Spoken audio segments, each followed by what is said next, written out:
Hey, ladies and gentlemen, boys and berries, it's me, Bradley G, Magic Brad here in Synergy Cafe, and it's another Full Spectrum Friday. Can you believe it? So today, I guess what we're going to talk about is transformation.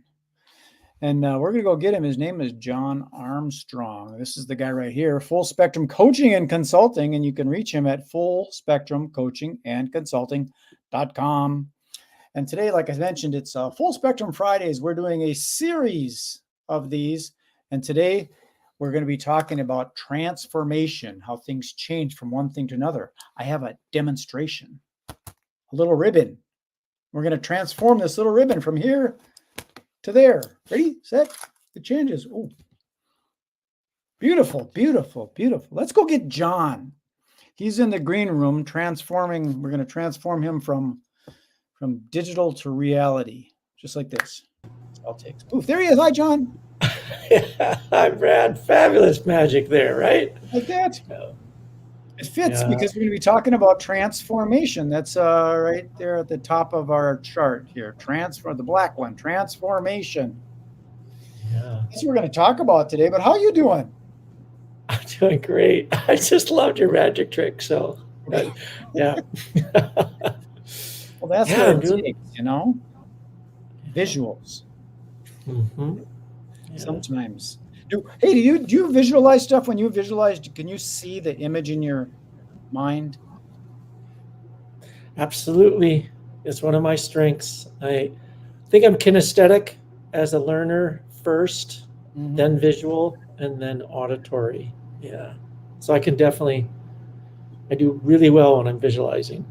I'm a visual person, but I don't really see the thing. I have to really concentrate to see an outline of something, and I just don't really see it. I more comprehend it. Oh, yeah. I think that's a great segue into our conversation too about like transformation. Like I can get attached to a visual, a form, a structure. In fact, I do often a lot of times have to let go of the visual I have to allow something to transform to a different level, different depth, different dimension. Well, we've got a mutual friend, Joshua Peters, the hypnotist. Oh, yes. Yeah. And Love Joshua. Talk a lot about trance. So that's, if you want to get a play on words, the transformation is you're in a certain trance. And like, say, for example, you're in the fear factor where something's going to change and you just don't want to step through the threshold because you're scared of the unknown. So you have to go from a trance formation into a different trance, if you will. And are you talking about like the fear? We get stuck in a state of a trance because of the fear is there? Like we're just kind of. I think sometimes we are in a trance because it's comfortable. It's what we know. It's what we learned about. And then it's scary to go into something that's unknown. You're stepping into the darkness almost. Okay, I'm with you. Yes. Yeah. And sometimes it takes someone like Joshua to be able to help you see these blocks and realize how silly they are. Because these blocks are like in a situation like childhood trauma stuff, like when I had that thing when mom and dad would go out for cocktails and leave me at home. So I had these abandonment issues. It might be a big thing to a little kid. And then my ego is trying to protect me from the truth. Is trying to keep me comfortable. And sometimes you got to suck it up and realize that the little thing is just a little thing and you got to walk through the threshold and transform, dang it. Yeah.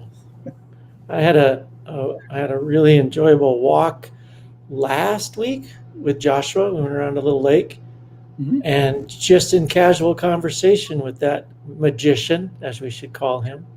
Yeah. I had a little transformation just in the conversation with him, with the presence he holds, the authentic and genuine questions that he asks. It was like I just hadn't looked at something in a particular viewpoint that he offered. Well, it's that kind of thing I think is important because you can get into self-talk. Like I don't work good with coaches. What do you mean by that?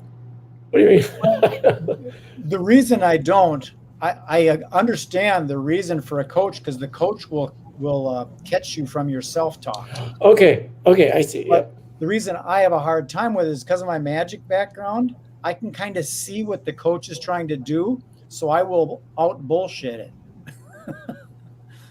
I'll try and circumvent around it and not be what's the word coachable. I end up not Yeah, being coachable. I get aloof and evade it. yeah. This your saboteurs. Your Yeah, your your, exactly. your favorite flavor of saboteurs are coming in. Yes, and I'm very conscious of it. So that's why I Yeah. have to kind of lower my my manipulativeness, my anti-neuro linguistic programming, if you will. Mm-hmm. You know, you and I might have a common saboteur, the hyper rational. Hyper irrational. Share that with us. So this, for me, it shows up as I get closer to transformation, the fear of changing. That's going to have an emotional state and a physiological state that's going to be heightened, of fear and concern of what's going to happen to Mhm. me if I change. And so one of my defense mechanisms is to leave my body, to leave my emotional presence, and go into my head and just go only into my head, not feel what I'm feeling, not sense it in the body, and kind of think my way through a process or think about what's happening. And then I get a little discombobulated or a lot discombobulated because not all of me is moving in unison through the process. So maybe my heart wants to go there, my energy wants to go there, but my head is holding things up. Um, Well, you know that they say that if someone's looking to change or transform, you need to be willing to do so. Because, like in magic, there's a misdirection technique, and it's about asking a question when you're doing the crucial move. Because if I was to ask you a question like, "Did you ever have a red bicycle when you were a kid?" You have to think. So now that's when I do my little trick because your mind is occupied with other stuff. And sometimes, like I said, I realize that sometimes I use that technique to avoid, like if you were to ask me a personal question and I didn't want to answer it, I might come back and say, "So why is that important? Is that something that you actually had happen to you?"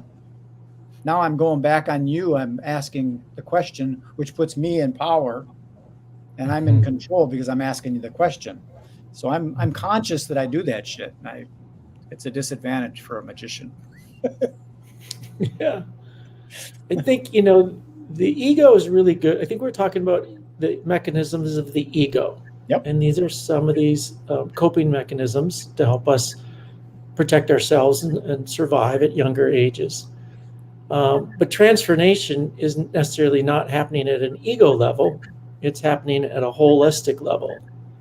And so that ego we have to allow that ego to be learning. The mind needs to open into a new mental construct. And I think there's a lot more than just the mind that's happening there. You've got emotional and physical and energetic, and our purpose changes as we go through these micro transformations or very large macro transformations. Yeah. I've even heard of it as sort of like the death of the ego. You kind I of, think I think it's over dramatized, but yes, it's essentially the plasticity of the mind. I mean, Mhm. people that are close to us, if they offer us sometimes feedback, we don't want to hear it because we're not open in that moment. And then somebody else who's not close to us might say it, and we're open because we're just ready to learn. And it can be just super Right. simple or larger, on the spectrum of transformation. If you're close to somebody, you're sort of protecting yourself because I don't want them to know this dirty little secret. Whereas if it's Yeah. someone you don't know, you want to get it out. And Yeah. interesting stuff, isn't it? It's very fascinating. We all want to grow and we all have resistance. Yeah. So let me put our little chart up here again. We started doing this with the question. Then we moved into the refusal part, or the resistance. And then we started talking about the guidance, sort of like adjusting the sails, so to speak.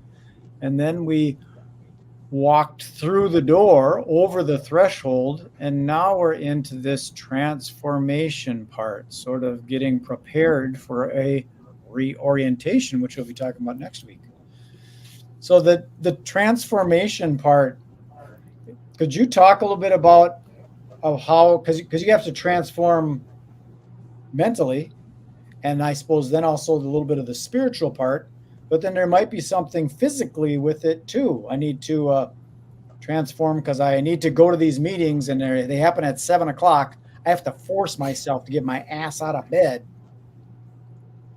I think on those three little, the body, mind, and the spirit, it might have to all sort of transform together in synergy and harmony. Yeah. Yeah, there could be a little bit of adjustments that you need to make in the day to make a little transformation of your routine. Mm-hmm. Sometimes we do it in diet, or, there's many different ways that we're adjusting. And I'll add in, I think you said physical, emotional, mental, energetic, and spiritual. So the whole person is influenced and changed during a transformation. And Sure. they can be just very small, minute ones about our routines of the day, our diets, our exercise, how we relate, our relationships. They could be something very large, like a career change, a health transformation, whether it's set off by a crisis or an inspiration. And, so some of the components that happen is we can sometimes intellectually get a new identity, or we develop a new identity in our mental capacity. Mm-hmm. Or emotionally, we might develop more emotional resiliency, maybe digesting or processing through some grief or anger or some fear that we hadn't faced before. Or even literally digesting, where you start making up bullshit ideas. Like, say, for example, you've transformed and you've got a new position in your job, or you decided to go out on your own and start your own business, or like, did you say you decided to get into the speaking profession? You might have some butterflies in there. So you got butterflies and nervousness going on in your stomach, but you had breakfast and you had sausage. So your mind started going, what if I have food poisoning? And you start making up bullshit so that you don't have to go and do that thing. You know what I mean? Mm-hmm. You start saying that the sausage might have had food poisoning. That's not what's going on. You just got the jitters. You just got to step out and go through that threshold and transform, damn it. Yeah, I love that you bring that up, because this was inspired partly because of my daughter's practice of being on stage, singing and acting and dancing. Very inspiring. And so it just inspired me to think about, if one of my growing edges is public speaking, then that would be a place I could condition myself to get acclimated to these butterflies. And I think this was 15 years ago-ish, well, maybe longer, I don't know. But she talked about this in grade school, about she just gets used to the butterflies. They don't go away.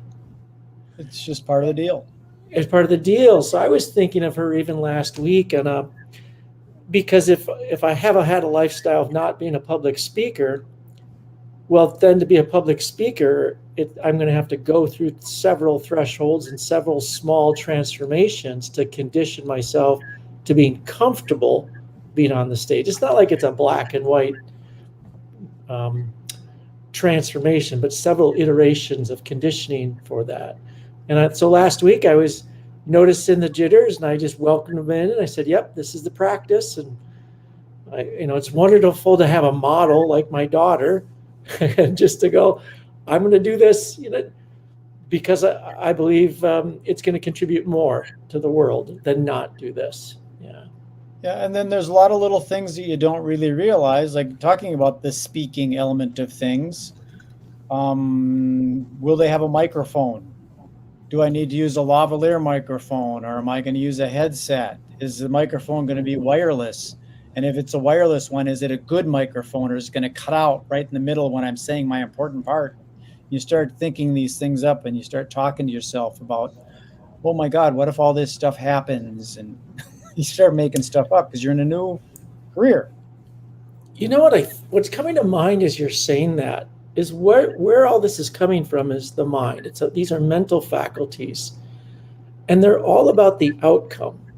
And I think what I've seen in my practice is opening up to half of what's going to happen. I can't imagine. I can't control.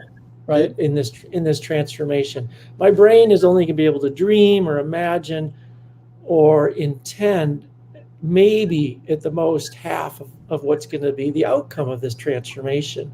And then the willingness, I think you talked about being willing to learn, being willing to be open to what is beyond my wildest dream on the other side of this transformation, and trust that there's something even greater for myself on the other side. And enough of these little moments of conditioning and practice has given me a little bit of consistent faith and belief that, yeah, this is pretty amazing how this happens, whether it's public speaking or parenting or sales or being nice to a stranger. Or travel. We'll segue into travel. Okay, let's do that. I had a business partner that didn't like to travel. He was scared. He had a phobia of traveling, even just driving to Wisconsin. He didn't like to go too far. So there could be situations where someone has, concerns about leaving the country or something. And that's where I wanted to kind of give you a plug, because you got your. I've never done anything like this. Yeah, so this is an edge for me. So my trips here right now, I was a guide in my 20s, and it was just the passion of leadership. It was the passion of being on the earth, and I loved human transformation. So this is a program back then where there was a curricula of self-development curricula, but somebody else ran the business and somebody else got the clients. I was just the guide, and so I've taken that experience, today's inspiration for my coaching and consulting, and put together international transform yourself through travel trips called Adventure Quests. So we'll be going into foreign lands. These will be 1 to 2 trips a year. We'll go to foreign lands, foreign languages, and we'll be looking at what is the next level of our development, personally, professionally, in a cohort. So we're beginning in a community of folks that are, not. We're going to go some pretty exotic places. We're going to Portugal in January, but it's not about the priority isn't the outward country that we're going to, it's the inner quest. So we're looking for folks who want personal transformation using this outward journey as kind of a catalyst for this process. Well, I think that kind of thing, like going through that threshold into a transformation thing, you're doing that, like you said, in your head.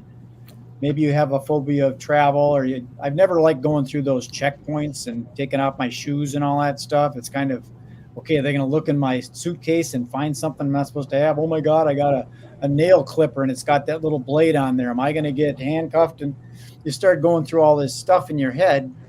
But once you can get past that and just, it's a breeze going through the TSA and stuff, I don't care. That affects other things in your life. Maybe you're afraid to step up on the stage and grab that microphone. Now you've got so much more confidence because you've gone to a foreign land, a foreign space. It's more of a holistic approach. And that's that internal stuff. You got it. It's all a bunch of stuff that you're making up inside your head. That fear thing, that's false evidence appearing real. That acronym.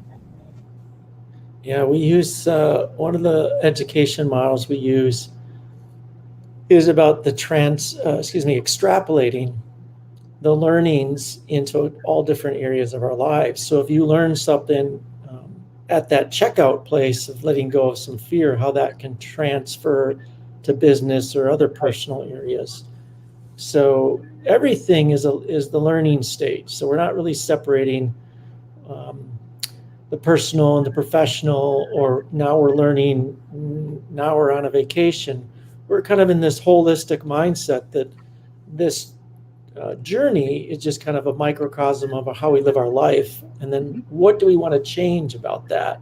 So to your point, the lessons may come at the airport. It might come at a hotel. It might come on an afternoon hike. It might come at dinner at a foreign restaurant.